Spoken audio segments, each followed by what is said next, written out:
Hello everyone, welcome back to the channel Code with Rajeshwari. Today we are learning about SwiftUI Navigation View, the tool that makes navigating your app smooth and seamless.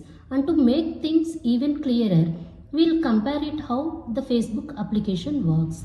Let's jump in. In Facebook, when you tap on your login button, you are taken to the home screen. When you tap on your profile button, you navigate to the profile screen. And when you press the back button, you return to where you were.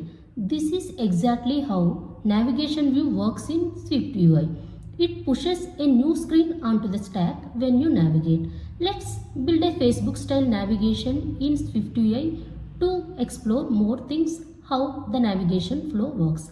Just like when you tap on your Facebook login screen, this moves you to a new screen. Here we have login screen that displays a login form with email and password fields. When the user taps on login, it checks the fields are filled and navigates to the home screen.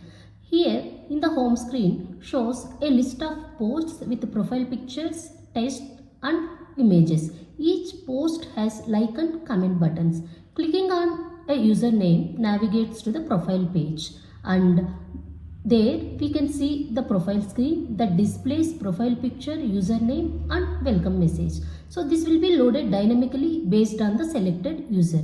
So when you use navigation and navigation link to move between screens, this will load images from assets. So that's it from today. If this helped you, like, share, subscribe and hit the bell icon for more SwiftUI tips. Let me know in the comments what's your favorite SwiftUI features. Thanks for watching.